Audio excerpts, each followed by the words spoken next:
Okay, Nadine, let's talk. All right. Free speech in the United States means, on the internet and elsewhere, unlimited bigotry, racism, anti-Semitism, homophobia, factually incorrect information that is either good faith errors or intentional lies. So my question to start is, what's so great about free speech? First, Jeff, before answering that wonderfully provocative question, I'm going to exercise my free speech right to say how honored I am to be here with all of you, with you in particular, Jeff. We were comparing notes that we go back to probably the 1980s, where we both spoke at Hadassah, and Jeff was already a rising, but very highly already risen, but still rising media superstar and legal journalist superstar. Thrilled as I was to meet you, Jeff, the real thrill was that your mother came with you. That's true. Marlene Sanders, I don't know, for younger women, you cannot appreciate what a huge impact she had at a time when there were no women role models. I mean, this was Ruth Bader Ginsburg had not even begun her project of promoting equal rights for women under the Constitution. And to see her exercising her free speech rights in such an influential way, I know had a profound impact on my life and that of countless others. And makes me a second-generation member of the JCC. Now we're talking. So for all of that terrible, awful, horrible, dangerous, harmful, false, malicious speech that the First Amendment tolerates, think of the alternative. Think of the alternative of licensing a government official who in the near future might be a particularly dangerous government official. But in all seriousness, I would not want to delegate to anybody the choice to determine what is sufficiently hateful, misleading, extremist, provocative. Choose whatever adjective you want. That I should be denied the opportunity to engage with that idea. To engage with that idea, not necessarily because I'm going to be persuaded by it, but often for exactly the opposite reason. To know that people, including influential people, are purveying those dangerous ideas, to have the opportunity to respond to it, to refute it, to try to dissuade them from continuing to advocate those ideas, and certainly from trying to persuade other people not to follow those ideas. Okay, well, maybe. and Jeff, have you ever been accused of all the, gazillions of wonderful words that have issued from your pen and from your mouth, your computer? Has anybody ever accused you of saying anything that was hateful or disinformation or extremist? All the time. Yeah. All the time. But we'll get to that. I think that proves my point. But something. Let's just. I mean, your position here was, well, think of the alternative, which is, I mean, it's a serious point, but you don't, in your book, you don't just say the alternative is worse. You say these are the values promoted by free speech.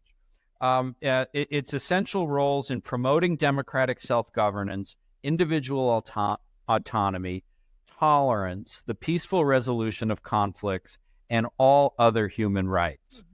I mean, have you ever been on Twitter? I mean, where is that? Oh, there are so many wonderful examples. And we know the old saying about the pre-internet days, if it bleeds, it leads. I hate to say it, Jeff, I defend freedom of the press for you and your colleagues, despite the fact that a lot of what the press says is in the old days and in the old-fashioned media as disturbing as some of what is said on Twitter today. But if one takes a holistic view of all of the expression that is aired on any media, there are so many positive examples, which we tend to take for granted, right? We tend to focus on the negative. If it had not been for Twitter, the Black Lives Matter movement really could not have gained traction. It existed before that, but the power of social media catapulted it into effective public attention. Same thing with the Me Too movement. Of course, the movement against sexual violence and harassment against women had existed for many, many decades, but it gained new traction through the availability of this new medium.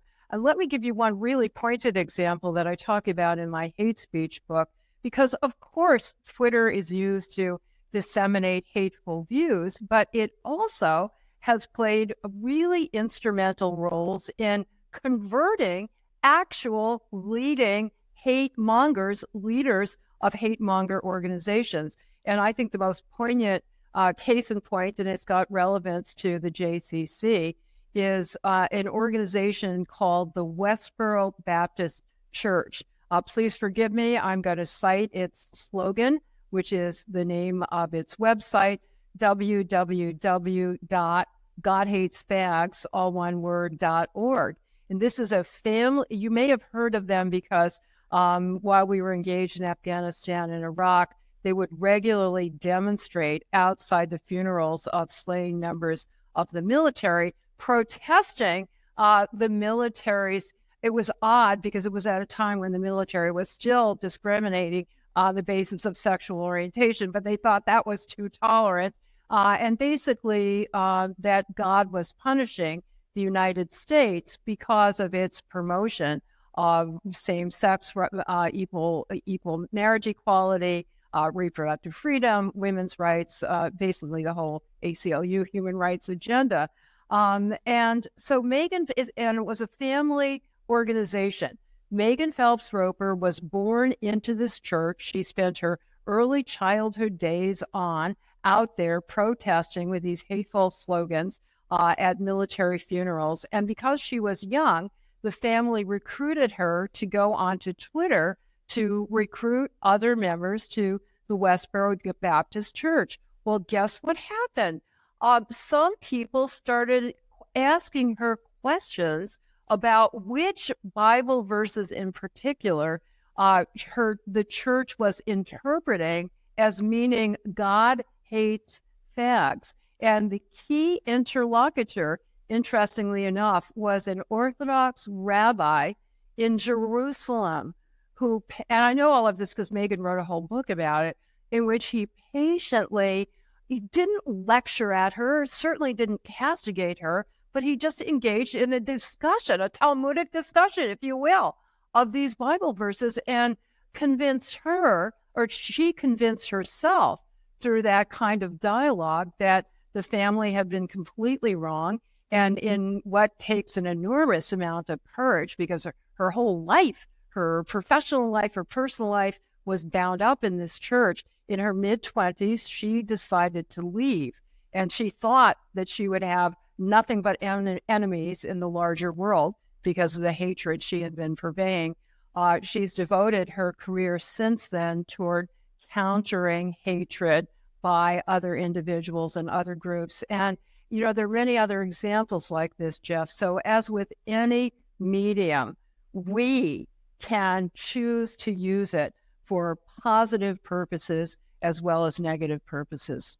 One of the most famous metaphors that's often invoked when it comes to free speech, it comes from Justice Holmes, and you write about it in your book, the marketplace of ideas, that we value free speech because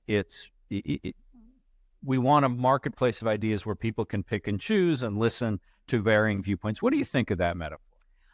First of all, this is a law professor wonky point. Holmes himself, as you well know, did not use that exact phrase. And when it is paraphrased, and you didn't do this, Jeff, but most times when people paraphrase that, they say, well, Holmes claimed, and all of you free speech defenders claim, that free speech will necessarily lead to truth. And that was not at all the claim that was made. It was a very modest claim, quite consistent with the point I made earlier, that freedom of speech is less bad than the alternative of centralized gatekeeper control by the government or other powerful entity. He said that the truth is more likely to be pursued effectively through the open, robust exchange of ideas in a marketplace, rather than giving the government the power unilaterally to decide what's true and what's false. And if I may, Jeff, I always like to bring my favorite prop. Wendy, don't have a heart attack. And my Federalist Society friends are so disappointed. But Jeff, can you read what it says? Make J.S. Mill great again. Okay, so I'm sure there's not like a big market for that hat, but that's okay. You enjoy it, yeah. So some people have actually asked me who J.S. Mill is, John Stuart Mill, and his classic argument for free speech, which really stands the test of time in my view, published in 1859 on Liberty. He said, every idea, every expression must be subject to debate, dissent, discussion, disagreement, even if you profoundly believe that it is true, right? And logically, he spells out three possible consequences of re-examining even, indeed especially, the most deeply cherished truth. One is that you will discover that what you thought was true is actually not true. And that has been an accurate description of much of science and social science and other human fields of endeavor. As somebody once said, every great truth began as a blasphemy. Secondly, upon re-examination, you might largely reaffirm your pre-existing idea, but with some modifications, with some refinements. And I will have to say, Jeff, because I don't cherish any value more strongly than I do freedom of speech and individual freedoms and equality and dignity more generally. So I test them according, as you well know, because the first chapter in my book is what are the 12 strongest arguments against free speech. I think you've been throwing some of those at me. And I welcome the opportunity to question those beliefs. And I have refined my understanding of freedom of speech as a result of that process. Alternative number 3 is that you will, upon re-examination, 100% conclude that every detail of your prior view is correct. But through that process of re-examination, you will understand it with more depth, with more richness. You will be able to articulate it to yourself in a more nuanced way. You will be able to persuade other people of it in a more effective way. So that's, to me, is the marketplace of ideas. Let me sort of flip the question here. The First Amendment refers only to government action. We have a different set of rules for private regulation of speech, employers, schools, etc., versus the government. If free speech is so great, why should we have separate rules? Why shouldn't we have freedom of speech everywhere, including in private places, as opposed to just in the public sphere? I think we should have freedom of speech everywhere. It's just that you have to use different tools other than the First Amendment to protect freedom of speech in other spheres. I'll come back and explain that. And I also think that in certain contexts, I know that's become a dirty word lately, but in certain contexts, different free speech rules should apply. And that's true with respect to First Amendment doctrine as well. So let me start with the first point, which not everybody knows, although it's been discussed a lot more recently than in the past, that the First Amendment and its free speech guarantee only binds the government. So any private sector entity, from a private university to a private media platform, including a social media platform, has no First Amendment obligation to protect free speech rights of its students, its faculty members, if you're talking about private sector workplace, its employees. But that does not mean there are no First Amendment rights in those, or no free speech rights, I should say, in those other sectors. So since campuses have been in the news a lot recently, including certain private institutions, the vast majority of private campuses, including, to mention a few random examples, Harvard and MIT, have voluntarily adopted free speech principles that essentially overlap with the First Amendment standards that they would be required to adhere to if they were public universities. And they've said, well, as a matter of pedagogical effectiveness, as a matter of academic freedom for our faculty members and our students, we choose to adhere to the same free speech standards. And so then here's a wonky legal point. That means you're not directly enforcing the First Amendment when you sue Harvard for violating free speech rights, but you sue on a contractual theory that they enter into a contractual binding agreement with those they recruit to be students or faculty members, that they will adhere to these standards. But let's talk about the interests of private parties in limitations on free speech. These institutions exist for reasons independent of advancing free speech. They exist. I mean, just to pick one. I mean, I worked at CNN for many years. As a journalist there, my free speech rights were limited in the sense I couldn't endorse candidates or publicly give money to candidates. That seemed like a reasonable restriction because it's consistent with the mission. What about a university? I mean, what are they exist to teach students and advance research.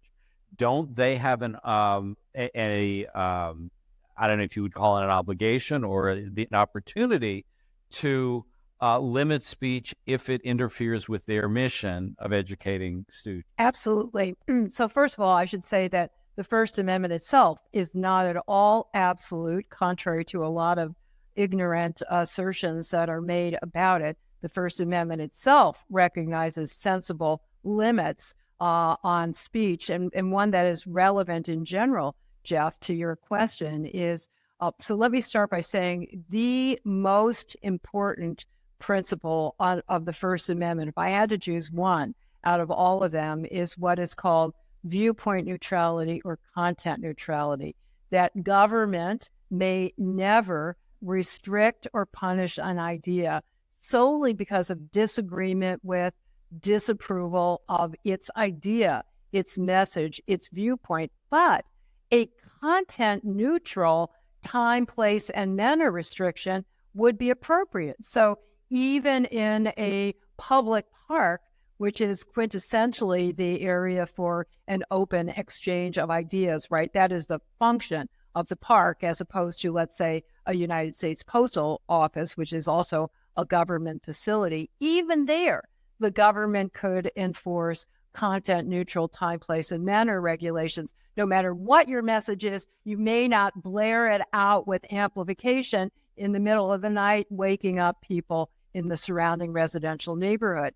The same logic carries over to private sector entities. So I can talk about you with respect to your question, whether it's a public university that's bound by the First Amendment or a private university that may choose or not choose to be so. In either case, it is not a violation of free speech principles to tell faculty members that when you are acting in a professional capacity, you must adhere to professional norms and professional standards. So if we have hired you to teach math and you are instead pontificating on, the war in the Middle East, it doesn't matter what you say about the war in the Middle East. That is not an appropriate time or place for you to be discussing that topic. Okay, you're started with an easy one. What about free speech on campus? I mean, this is obviously a very hot topic. What limitation? I mean, that is a place where you want to have people pontificate. I mean, you want to allow pontification on major public issues like the war in the Middle East. Should there be any limitations on what you can say? Well, so again, it depends on the context. So I gave examples of 2 different times and places. In the public areas of a campus, that would be analogous to a public park. Let's say, the quad area that many campuses have. That's like a Hyde Park corner, and people are free to engage in expressive conduct to convey whatever message they want, consistent with content neutral time, place, and manner restrictions, number one, so they could not block the access, let's say on the sidewalk for people to get to and from class. But you're also giving me an opportunity to point out another kind of limitation on free speech that is consistent with this fundamental viewpoint content neutrality principle. And that is when the speech is being punished not solely because of disagreement with or disapproval of its message, but rather, you're going to hear that C word again, that in a particular context, that expression is directly causing or imminently threatening certain specific serious harm, and a harm that does not consist of, I hate that idea or I consider that idea hateful, but a more tangibly demonstrable harm, such as, and these will sound familiar, categories the Supreme Court has recognized of speech that satisfies that context-based, what's usually called the emergency standard. The speech is directly and imminently causing harm. One example is intentional incitement of imminent violence that's likely to actually happen imminently. Another is targeted harassment or bullying. Another is targeted true threat, where the speaker addresses a particular audience member, one or a small group of people, and means to instill a reasonable fear that they are going to be subject to attack.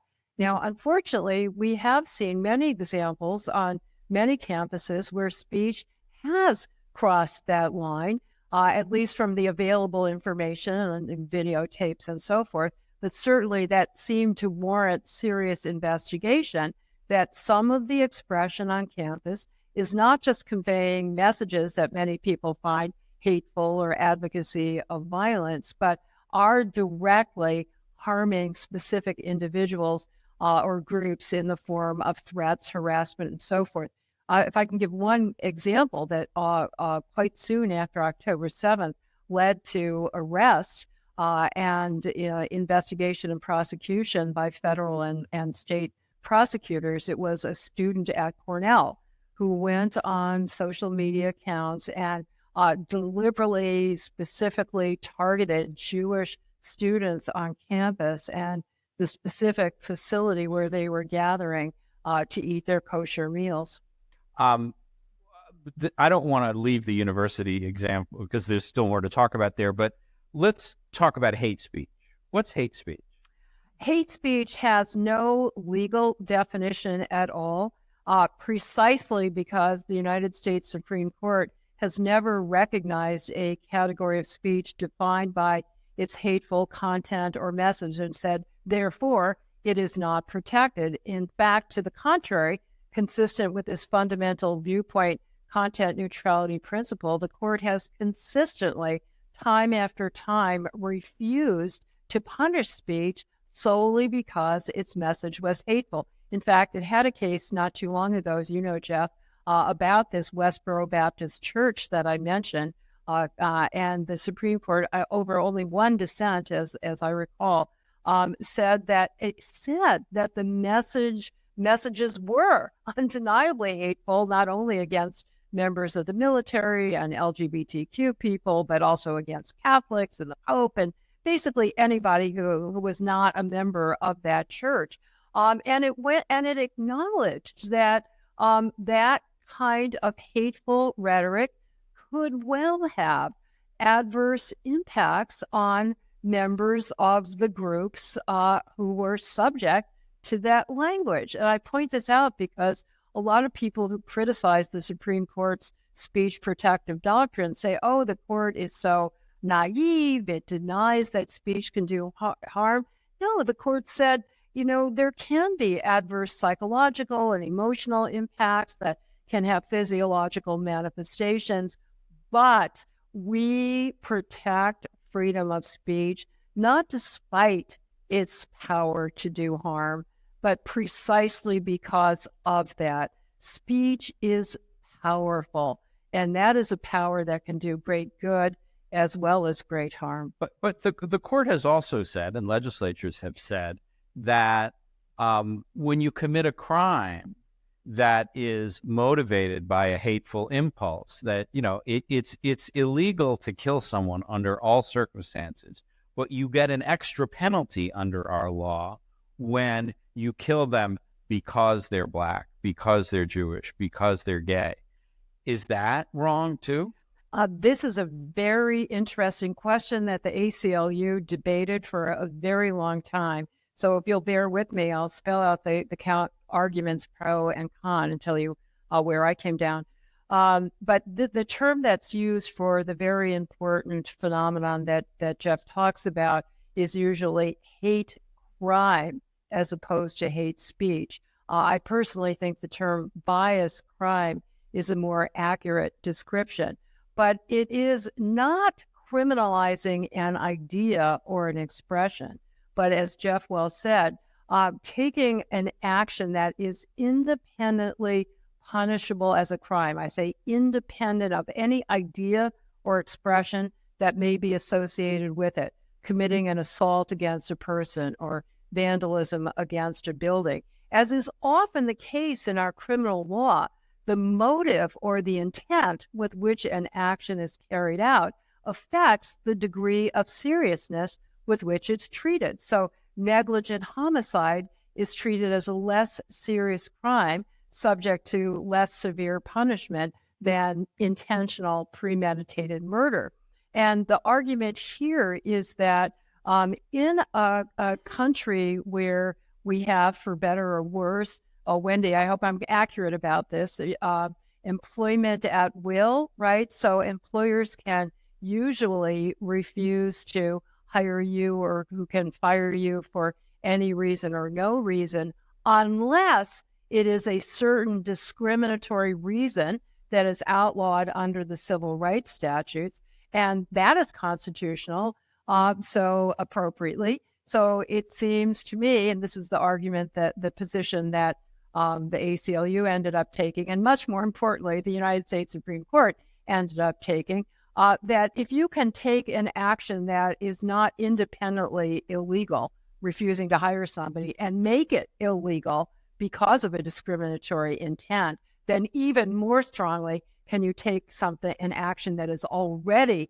punishable as a crime and say it's a more serious crime that does more harm to the individual and to the overall society and the community from which the individual comes.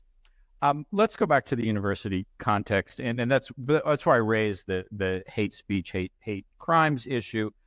And you mentioned the targeting. The speech that targets an individual or a group, it can be limited in your view. Who decides whether it's targeted? Is it the recipient of the speech, or is it the speaker, or is it some outside objective standard? The standard, let me tell you what the legal standard is. And I'm going to use the broadest standard under the law that goes beyond individual targeting to a concept that's called hostile environment harassment. And they are both subject to interpretation by whoever has the enforcement power. Jeff, the attempt is by the law to specify the standard as clearly and precisely as possible, but its language is not sufficiently precise. Plus, we do want to leave some degree of discretion and judgment to those who are in the position of enforcing the standard, which will be university officials or police officers in the first instance, judges and juries in the second instance. So if you're most state statutes that outlaw harassment of an individual will simply use the term targeting. The case law suggests that in most states that it has to be perceived by the individual subjectively, who is the complainant, that he, she, or they were individually targeted.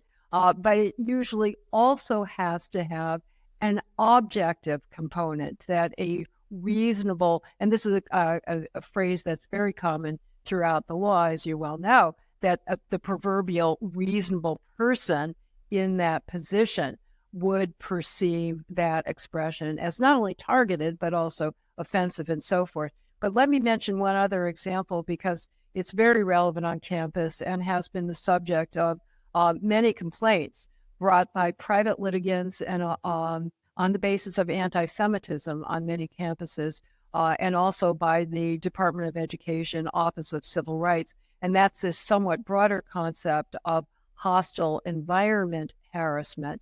And that consists of a pattern of conduct, including expressive conduct, which would mean demonstrations and banners and protests and so forth, that is unwelcome and is both subjectively and objectively offensive. So both the person who's complaining has to perceive it as offensive, but a reasonable person would have to as well. And it has to be so severe and pervasive that it effectively deprives the targeted individuals and groups of an equal educational opportunity.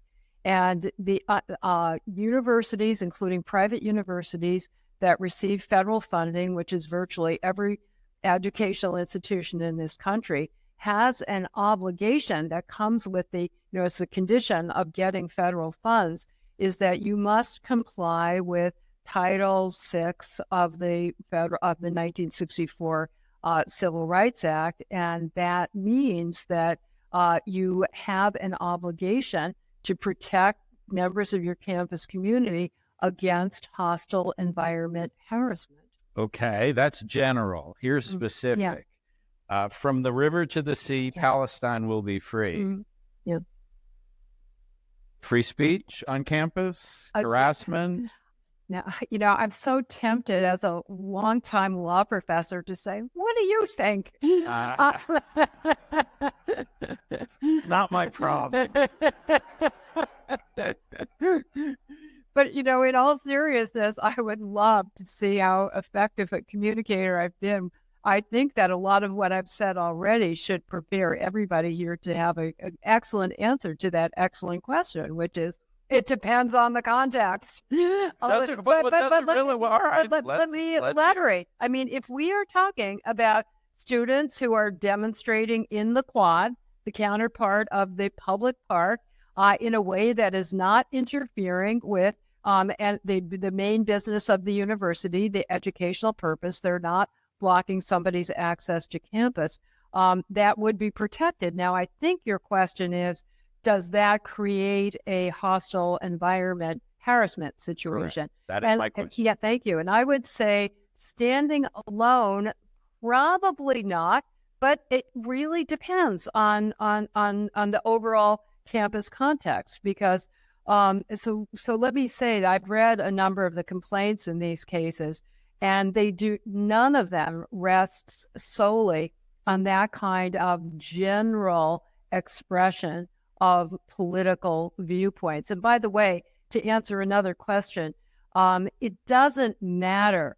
for purposes of this analysis how the speakers intended the message, what exactly they meant by it, and how exactly it's processed, because I know many speakers say they don't see that as advocating genocide. They don't see that as anti-Semitic.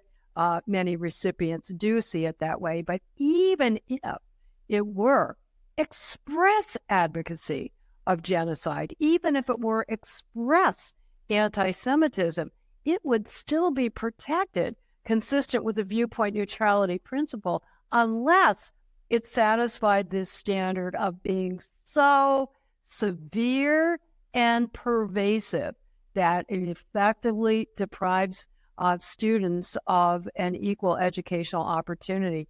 And Jeff, the judgment, the devil is in the details. You look at these complaints, they go on for tens of pages. I read the complaint against Harvard. I think it was 88 pages long, with hundreds of allegations, and which went way beyond public protests in the Quad. Let's broaden this to the inside campus and on-site campus, or inside campus or outside campus, and let's talk about a chant of "Jews will not replace us." Charlottesville, 2017. Legal on campus, legal anywhere, legal everywhere. Where does that?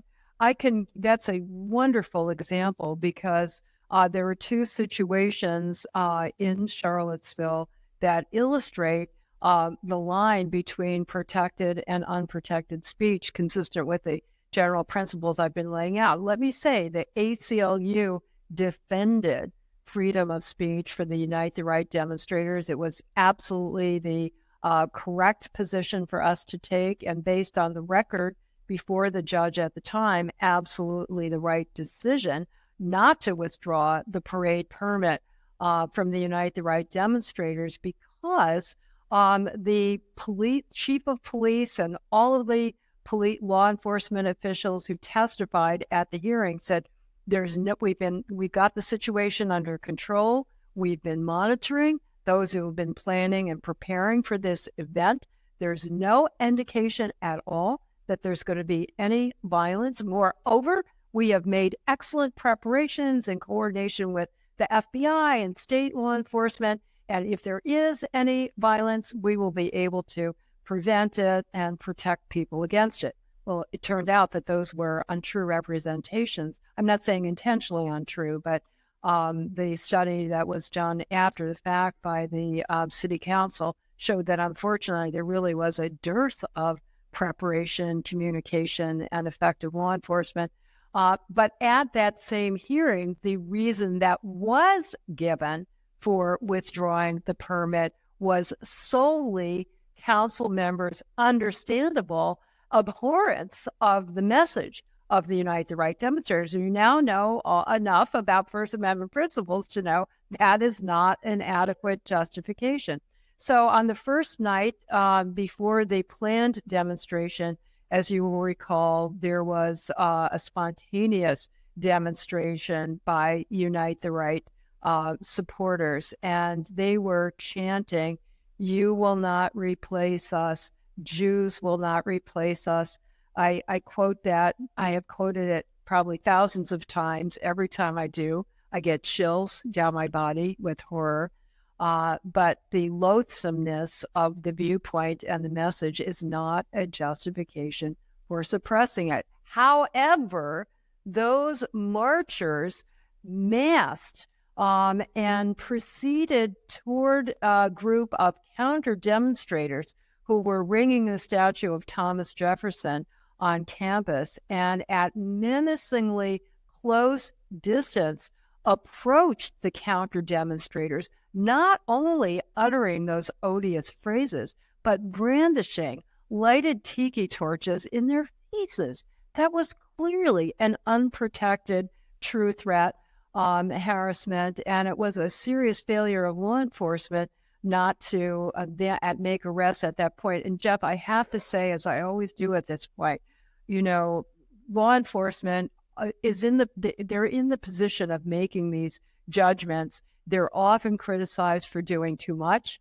right? Too quickly moving in and punishing. And here we're saying they did too little. And I just want to say, for all of the legitimate criticism of those who do abuse their power, I think the vast majority of them are trying to do a good job and deserve to be honored for that. Okay, before we go to questions, just sort of a final question. I mean, there are civilized countries in the world, Canada, contemporary Germany, where there are explicit limits on speech, most notably on Holocaust denial. You can go to jail for denying the Holocaust in Canada, and people have, and so you can certainly in Germany as well. Is that so bad? You know, it's so funny. My mind kind of lingered on that opening part of your question. Canada is a civilized country. I was just there. You have some problem with Canada? I don't know. It seems civilized to me. I was on speaking tour in Western Canada about a week ago, and I mean, it is a very civil country, and they really take pride in emphasizing civility and community as opposed to the more libertarian, individual freedom type values that we have in the United States. And some historians have observed that, you know, it probably goes back to the American Revolution, when those who were loyal to the crown went to Canada, and those who were rebellious and had a streak of independence and supported robust free speech stayed here. But, you know, not only is Holocaust denial suppressed, but, you know, a comedian was recently sentenced to prison for making jokes or were deemed to be controversial. Faculty members who, on their own time, express views that are substantiated by research that are unpopular with powerful politicians, have lost their academic positions. Students have been suspended for even satire about public university officials. So it's not communist China or the Nazi or Stalin regime, but it's certainly not the United States. And I have such renewed appreciation for the freedom that we tend to take for granted in this country when I visit other countries. And it's really important to say this, Jeff, that the reason I do speak in so many other countries is that there are so many people there who share a very strong commitment to a robust concept of free speech. Canada had the Canadian Civil Liberties Association, for example. That said, I know there are many people in this country who wish we would be more like Canada, but we do take for granted the right to engage in the strongest criticism of government officials, which I think is essential not only for individual liberty and equality, but also for democracy, a robust democracy. How can we, the people, effectively choose and hold accountable those we choose unless there's no holds barred? No holds barred. Okay, let's take some questions. I will limit your free speech rights if you go on for too long. But who has a question? We have two people with microphones, and they'll decide. I appreciate what you say about the First Amendment. Hold it a little closer. I appreciate what you say about the First Amendment, but very few people know what it really says. A number of years ago, students at Duke were questioned, why did you publish this hate ad from a neo-Nazi group? And they said, well, we have to because of the First Amendment. They were pointed out by Deborah Dwork that that's the government's responsibility, not yours. They had no idea what you're saying. Yeah, unfortunately, that's the main reason that I wrote this book. I've always separated my roles as an educator, where I avoid indoctrination, and I'm always asking questions and requiring my students to be able to air all perspectives. I've separated that from my role as an advocate, advocating for a strong interpretation of free speech. But I have found that the two overlap, that so much hostility toward free speech comes from a really ignorant, exaggerated view of what free speech is, that is forcing a newspaper to publish something that they strongly disagree with. And so I found that, and there are surveys that support this, that the more understanding people have of the basic free speech principles and how much they accord with common sense, the more support there is for free speech. So speaking of compelled speech, I'd be all in favor of requiring students from the earliest age to learn about the First Amendment. Yes. Here. So I want to shift a little bit to talking about money and Citizens United specifically, which, if I understand it correctly, and I could be totally wrong, because I haven't actually read the opinion, to be honest, is basically saying that money is speech. And I would love your thoughts on Yeah, it doesn't actually say that, Anne. And it's a great question, and I highly recommend the opinion. When I teach it to my students, I ask them, is this consistent with what you thought the case was? You may still agree with it or disagree with it, but is it because it's the same as what you thought it was? And almost all of them say, no, it's so different from the way it's usually described. And the two main points that critics make about Citizens United, which is certainly subject to fair debate and criticism, but not on the two main points. One is that that the Supreme Court held that money is speech, and the other one that we often hear is that the Supreme Court held that corporations are people, right? No and no. I hope both propositions are self-evidently false, and no matter how low your regard is for the Supreme Court, not a single justice supported either proposition. Rather, both of those are completely inaccurate, distorted versions of two principles that were endorsed unanimously by every single justice in that case, and in every single case that has dealt with campaign finance. Again, they disagree about other issues. They didn't hold that money is speech, which clearly it's not. But what they did hold is that restrictions on the amount of money that you may spend to advance a message, to engage in the process of communication, is a restriction on your speech. If you can spend less money to advertise your book, to take one example, I'm sorry, Jeff, that is restricting the dissemination of the message in the book and so forth. That doesn't mean that the restriction is automatically going to be unconstitutional. Then you have to go through an evaluation, et cetera. Not a single dissent from that common sense proposition. The second proposition, corporations are persons? No, but 100% of Supreme Court justices, for all of their other disagreements, have agreed that corporations, along with other forms of groups, constitute we individuals, S', exercising not only our freedom of speech, but also our freedom of association under the First Amendment, to band together to amplify our message, to make our speech more effective.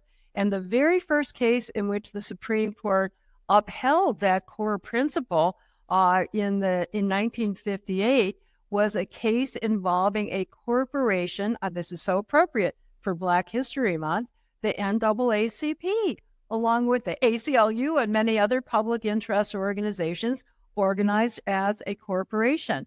And the Supreme Court held that this is very important. It's an implicit right in the First Amendment, freedom of association, because, as that case illustrated, if individuals had to raise their own voices against Jim Crow at a time when it was very dangerous to do that in the South, you could lose your job, you could even be subject to physical violence, that being able to band together anonymously through the corporate forum was the only effective way to exercise your free speech rights. So again, whether the particular restrictions in that case survived the balancing test on the First Amendment is what the justices split on. But thank you for giving me an opportunity to clarify.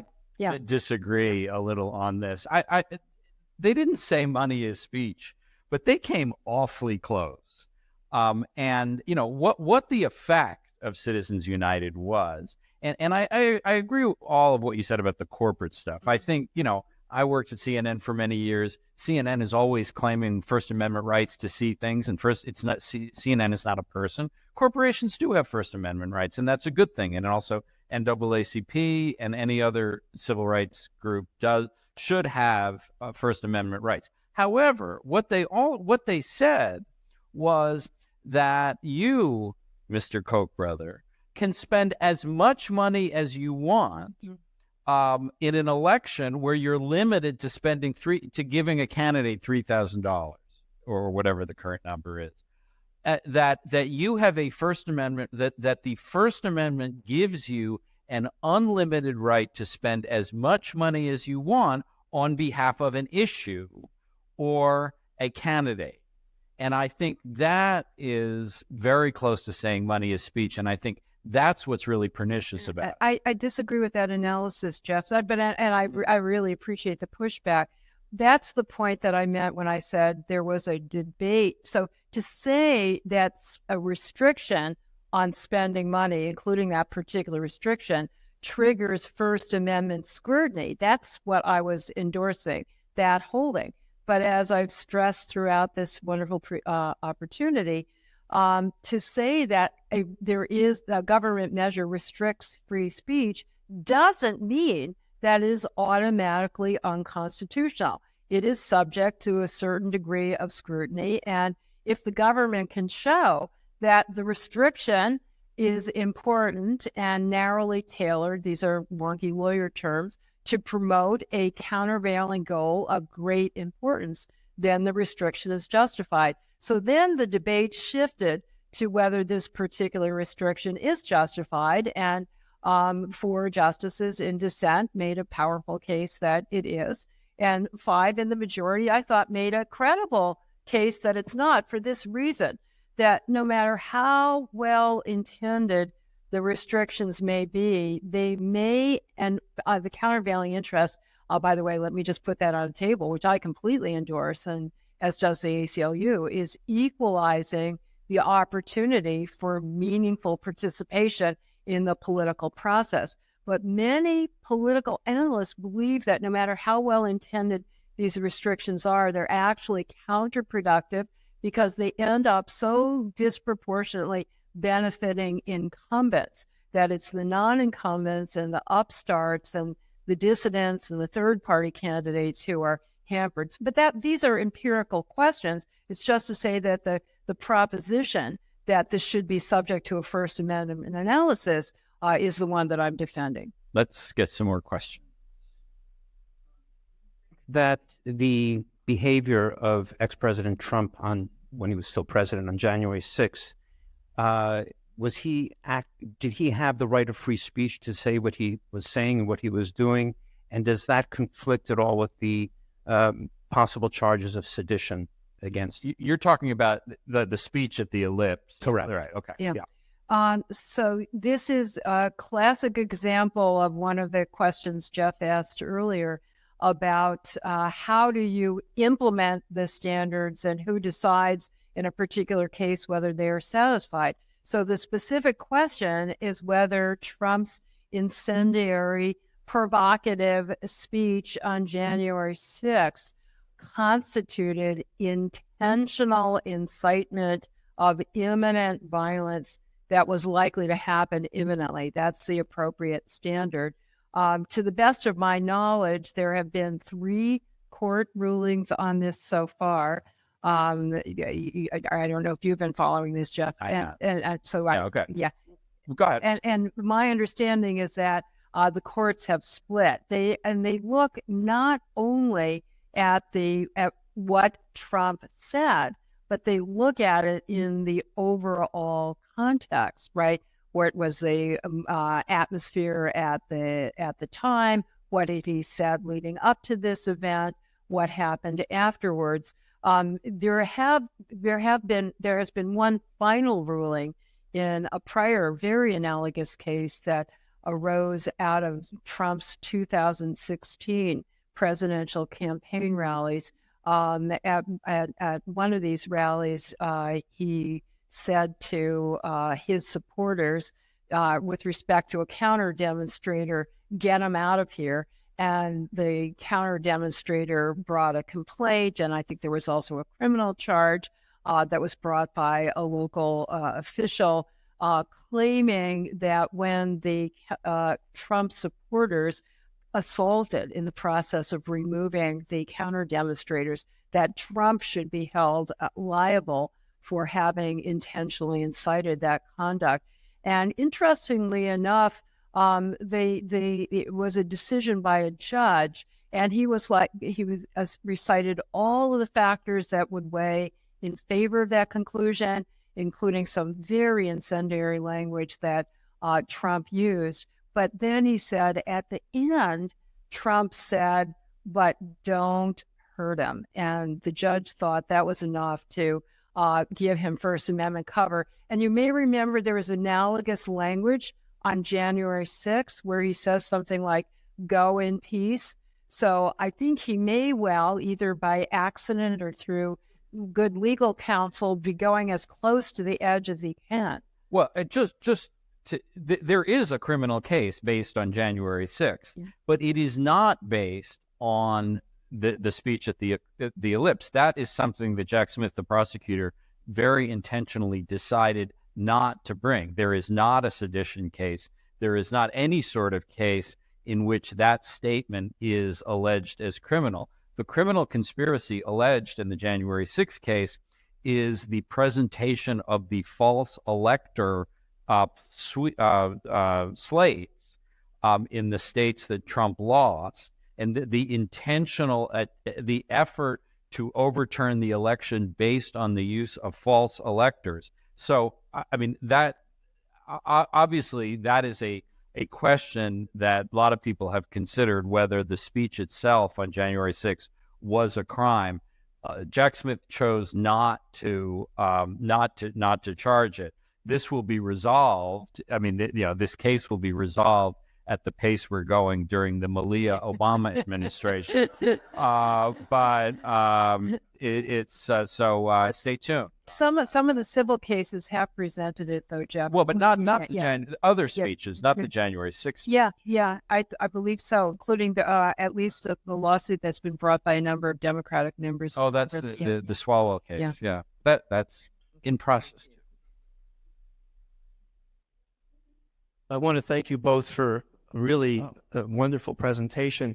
Nadine, a couple of years ago, you and I had a brief conversation about this, so excuse my tenacity. You're talking a lot about college campuses. My own profession leads me to want to talk about something else. I understand First Amendment rights of journalists. I understand, to some extent, First Amendment rights of our politicians. But we've lost way over 1 million people in this country from COVID. We're now seeing a measles epidemic, largely being empowered by misinformation being given by so-called journalists on the radio, on television, by our elected politicians. Where are the limitations on those First Amendment rights when the outcome is so catastrophic? I would estimate that we've lost at least 200,000 people unnecessarily with COVID because of people drinking bleach and taking hydroxychloroquine, not getting vaccinated, et cetera, et cetera. I watched many of those people die in New York when I was still practicing. At what point should there be some restrictions on journalism and on the media? Great. Maybe I'll let Jeff answer the part about journalism. Thank you so much, Joel, and for all you've done to protect the health of your fortunate patients and the rest of us. This is consistent with the answer that I gave earlier about hate speech, disinformation, extremist speech, terrorist speech.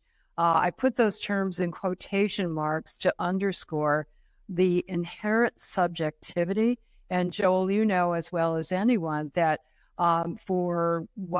even with respect to the most important information about the causes of and treatment for COVID, there are serious disputes, even, and maybe I could say, especially among credible scientists about certain matters, and that what had at one point been considered to be a true information was subsequently revised and restated or even repudiated altogether.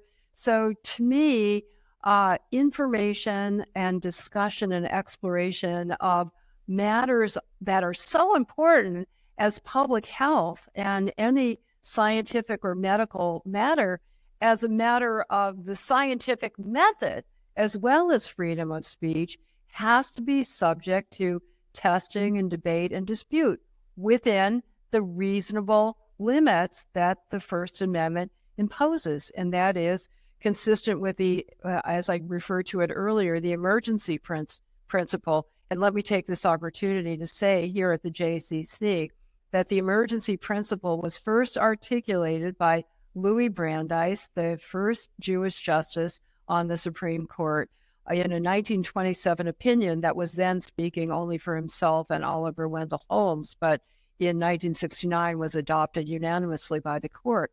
So certain narrowly, specifically defined categories of false or misleading information that are intentionally or recklessly purveyed, that directly cause or threaten certain specific harm, can and should be punished. Defamation is a good example. Fraud is another good example. Perjury is another good example. I would say, again, hearkening back to a point I made earlier, that professional organizations and associations should have their own disciplinary standards that they could enforce. So a medical professional could be denied a license or have a license revoked for engaging in expressive conduct that might not meet the standards of being punished under the criminal law, but would be certainly enough to remove your ability to harm people by pretending to have a professional license that you no longer have. Just, notwithstanding my questioning of Nadine, I basically agree with her point that, you don't want the government regulating speech in any serious way. But, it is also worth remembering that, the private sector has ways of being policed as well. And, we live in a society where we give a lot of power to the private sector. I think under previous management, Twitter was making some sort of an effort to restrict the kind of dangerous information that you were that you were worrying about. Twitter is now being run by Elon Musk, who is a right-wing nut and is allowing all sorts of terrible information out there. But there are civil remedies that individuals who have been harmed can attempt. It worked with Fox News. I mean, they paid $787 million because they lied about the voting machine company, and the next voting machine company is about to have their day in court against Fox as well. So, when there is, defamation is, First Amendment scholars and advocates like Nadine have usually been, on the side of limiting defamation. And there's the famous New York Times against Sullivan standard, which makes it hard for public figures to win cases, but it doesn't make it impossible. And that case was close to a perfect libel case. And so does the other one look. So there is, when false statements injure people directly, defamation, libel does still exist as a possible remedy, and it's being used here. And if I could just add, I don't want to leave untouched the danger of giving too much latitude to the government, because, you understandably think of all the positive benefits from added restrictions. Based on experience, I'm aware of the unintended adverse consequences. So, for example, specifically about COVID, shortly after the pandemic began, Puerto Rico adopted 2 statutes that outlawed disinformation about COVID. and about government policies concerning COVID. The ACLU represented two prominent investigative journalists. You asked about journalists, Joel, who said, no matter how conscientious we are, it is inevitable that we're going to make some mistakes, especially in a fast-breaking situation where we feel our professional responsibility is to get as much information out there as quickly as we can, not so that people will necessarily believe it, but they'll be able to debate it and to criticize it and to refine it. And the history of these kinds of laws, including in our own country, in this case, was that respected journalists were subject to penalty under the law for innocent errors that could well have had positive health benefits. And you can't even measure the chilling effect of the reports that are not getting out there because the journalists are so afraid of potentially being punished. Who has more questions? Yes. The recent... Can you hold it a little closer? Sure. The recent primary in New Hampshire, there were robocalls going out in President Biden's voice saying, don't go. He's urging Democrats not to go and vote. What is the ACLU doing about artificial intelligence and the dangers with freedom of speech that are just getting rampant? Well, I can't, not having been directly, actively involved with the ACLU since 2008, I can't specifically answer that. Maybe some of our ACLU staff members from Connecticut can. But the general principle is certainly the ACLU and other free speech organizations are constantly attending to new factual developments and what and technological developments are and what are the implications for freedom of speech. So the same, and based on my experience and from reading ACLU policies generally, we take the position, and more importantly, the Supreme Court has taken the position that the same First Amendment standards should apply to every new communications medium. We won that basic proposition with respect to the internet in a landmark unanimous Supreme Court case in the 1990s. But when you apply the standard about is the speech restriction necessary to promote a goal of compelling importance, that may be answered differently in different technological contexts. I can't say that I've exhaustively thought about the robocall situation, but it seems to me to at least make a plausible claim of fraud, of punishable fraud, that people are relying on this misrepresentation that is intentionally put out there to cause them to rely on it, not only to their personal detriment, but to that of the democratic process. I hasten to add, I'm not purporting to speak for the ACLU. I apologize if it has taken a different position, but that would be the analysis. I would just like to say on my behalf that on the issue of AI, it beats the hell out of me. I have no idea. And as for, we have a couple more announcements, so thank you all. Thank you, Nadine. Everybody should go buy her book. Thank you.